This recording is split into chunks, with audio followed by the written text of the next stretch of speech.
লন্ডনের ওয়েম্বলি স্টেডিয়ামে English league চ্যাম্পিয়নশিপের প্লে অফ ফাইনালে শুরু থেকেই সান্ডারল্যান্ডকে বেশ চাপে রেখেছিল হামজা চৌধুরীর শেফিল্ড ইউনাইটেড। আক্রমণাত্মক ফুটবল খেলে প্রথমার্ধে এগিয়েও গিয়েছিল তারা, সেই ধারা অবশ্য দ্বিতীয়ার্ধে আর ধরে রাখতে পারেনি শেফিল্ড। শেষ পর্যন্ত 2-1 গোলের হারে স্বপ্নভঙ্গের হতাশা নিয়েই মাঠ ছাড়তে হয় হামজাদের। বল দখলে রেখে আধিপত্য দেখিয়ে ম্যাচের 25 মিনিটেই শেফিল্ডকে প্রথম লিড এনে দেন টাইরিস ক্যাম্পবেল।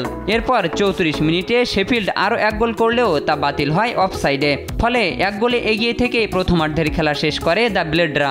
বিরতির পরও আক্রমণের ধার অব্যাহত রাখে শেফিল্ড।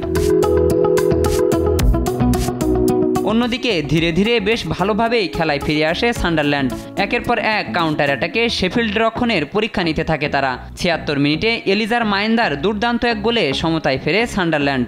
অন্যদিকে 1 গোল হজম করে খেই হারিয়ে ফেলে শেফিল্ড। 1-1 সমতায় নির্ধারিত সময়ের খেলা যখন শেষের দিকে, ঠিক তখনই যোগ করার সময়ে সান্ডারল্যান্ডকে জয়সূচক গোল এনে দেন টম ওয়াটসন। এই জয়ে 8 বছর পর আবারও প্রিমিয়ার লিগে ফিরল ব্ল্যাক ক্যাটরা। হামজা চৌধুরীর মূল ক্লাব লেস্টার সিটি এবার অবনমিত হয়েছে ইংলিশ প্রিমিয়ার লিগ থেকে। শেফিল্ডের হয়ে ধারে খেলছিলেন এই বাংলাদেশি তারকা।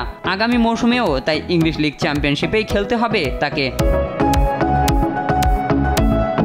শাহিনুর আলম, স্পোর্টস ডেস্ক, দেশ টিভি।